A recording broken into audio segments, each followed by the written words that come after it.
sabi sa akin ni Mark, 3 lang. Tatlong po. So anyway, ganito po tayo ngayon. At isa lang po ang pakikisuyo ko. Wala po sana muna tayong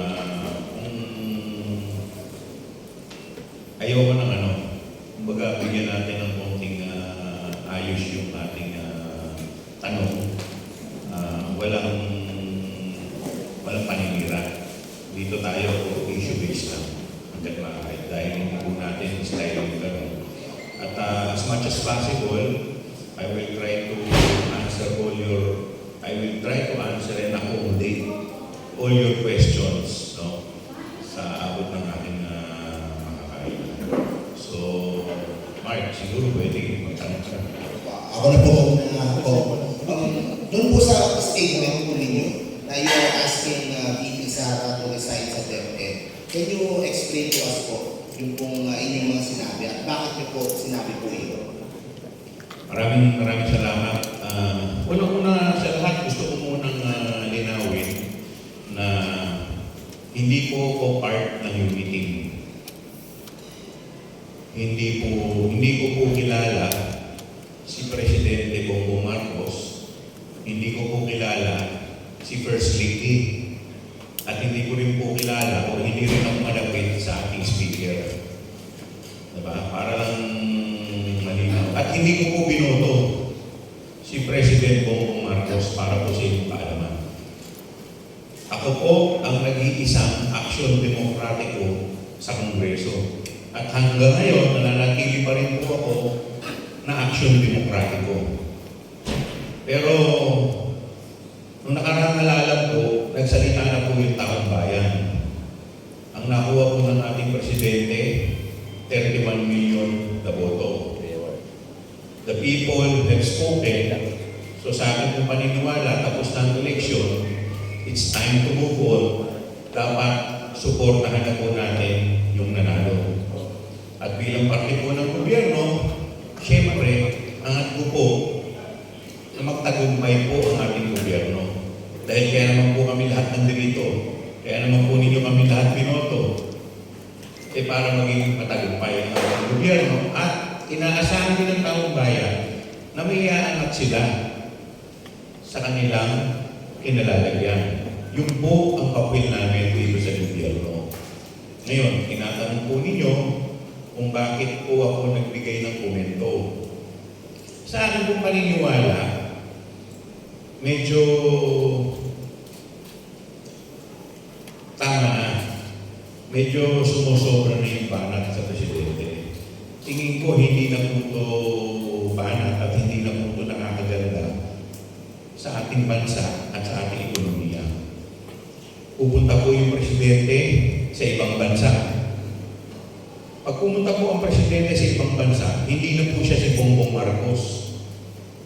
Siya na po ay Presidente ng Republika ng Pilipinas. Sa madaling salita, nire-representa na po niya ang ating bansa at lahat ng Pilipino.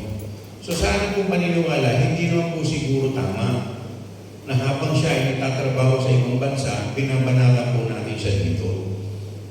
Pinapahiya po natin ang Presidente sa ibang bansa. Pag pinahiya po natin ang Presidente sa ibang bansa, ang napapahiya po hindi lamang po ang Presidente, pati po tayong mga Pilipino. Kaya sa akin po, sana tama na po itong pamumulitika. Panahon na para magtulong-tulong tayo para maiangat po natin ang ating bansa. Ngayon, bakit ko po sinasabi na dapat po mag-resign ang ating Vice Presidente? Binabanata, ilang ulit na po binabanata ng pamilya ng ating Vice Presidente, ang ating Presidente. At nakikita po natin, wala namang ginagawa ang ating Vice Presidente. At may mga pagkakataon na umaatid pa po ang ating Vice Presidente sa mga prayer rally na ginagawa ng kabilang kampo. Habang siya naman po ay nag-e-enjoy bilang parte ng official family ng ating Presidente. So paano po niya magagawa ang kanyang paksyon kung ganun po ang panawagan ng kabilang kampo na umalis sa pwesto ang ating presidente. So ibig sabihin po, hindi sila naniniwala sa liderato ni Presidente Bongbong Marcos. So paano ka magiging parte ng official family? Paano ka magiging alter ego ng presidente kung hindi kayo naniniwala sa ating presidente? Eh hindi naman po natin may kakaila.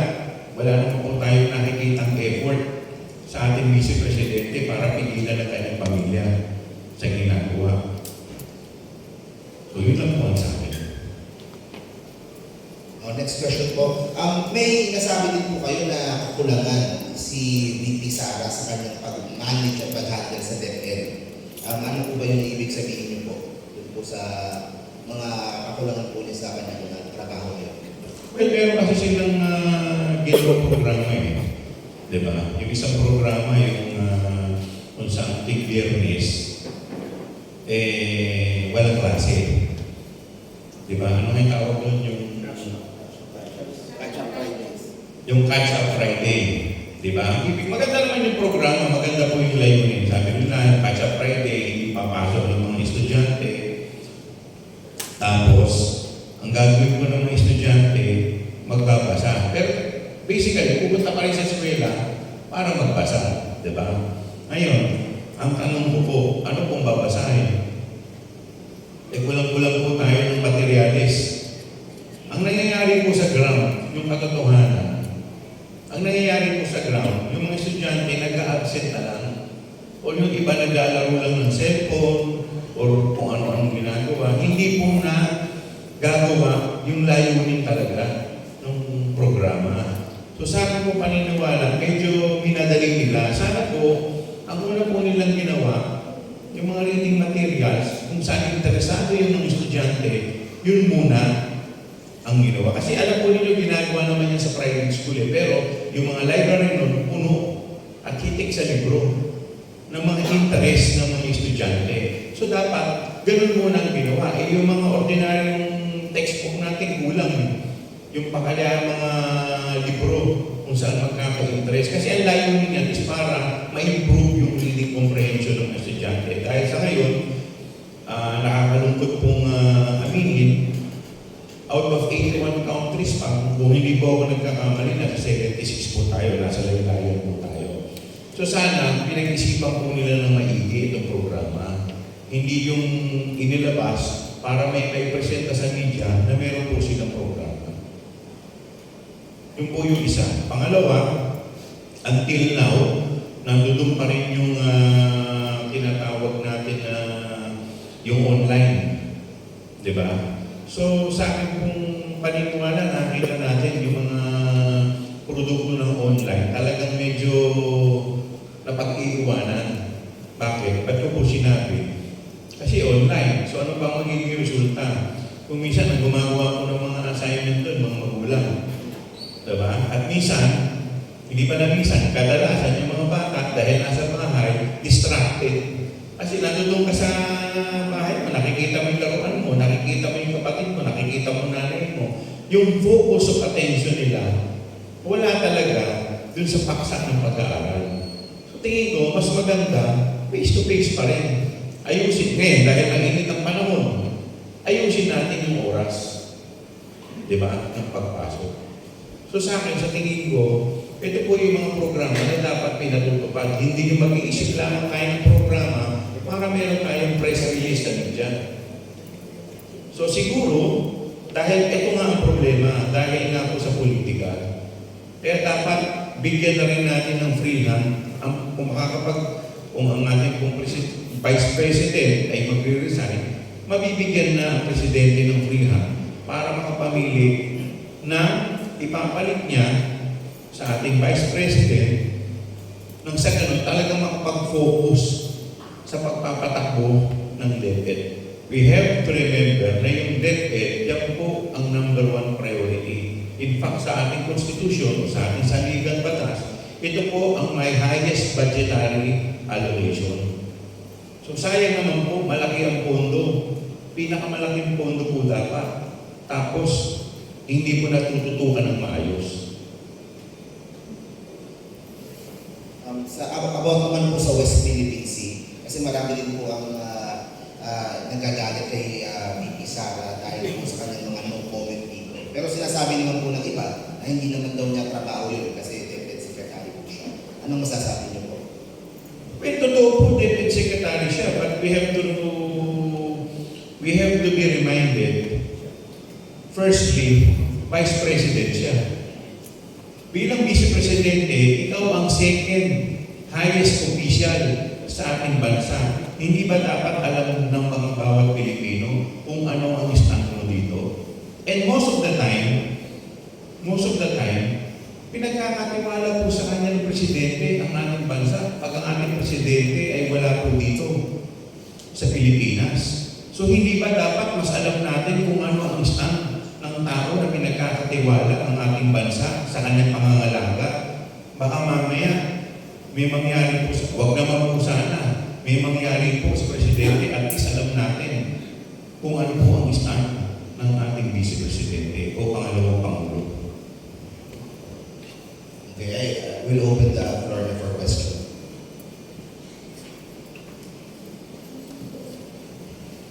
Sir, pagkain po ng si AJ Curtin lang. Ang una po katanungan ay, sa pananaw po ninyo, ano po ang significant contribution is VP Sara sa edukasyon para po kaagapay tayo sa international, sa buong Southeast Asian countries?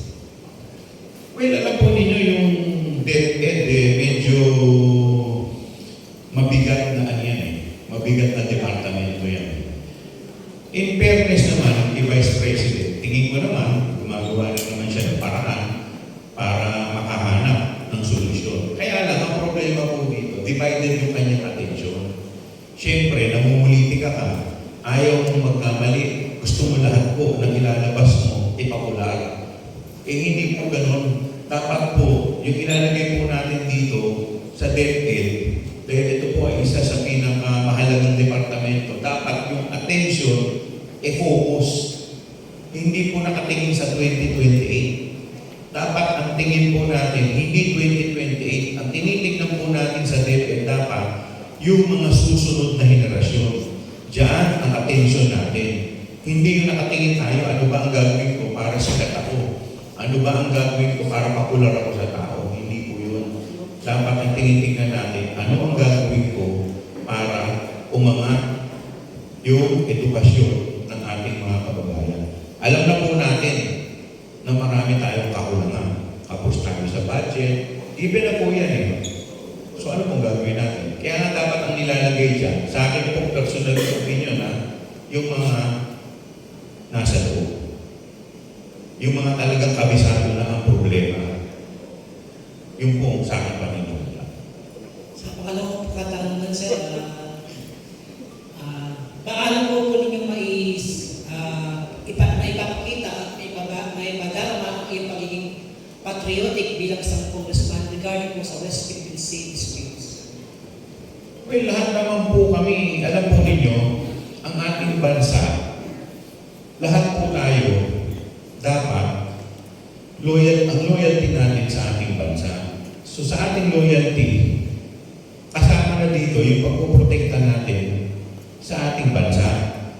Bawat isla po dyan, dapat pinoprotektahan po natin. With more reason, kaming mga nakaupo mula sa Presidente, sa Vice Presidente, sa Senador, mga kongresista, dahil yan po ang sinumpaan namin. Nanumpa po kami na we will abide by the Constitution. At ano po yung nasa ating Constitution? Siyempre, pagsisilbihan po natin ang ating bansa at ating mga kababayan.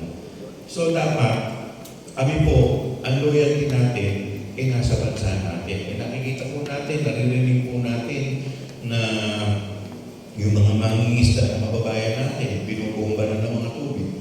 So ano kung gagawin natin sa ganyan? Magpipikit mata po ba tayo? Hindi naman po natin sinasabi na tayo ay papasok sa gera.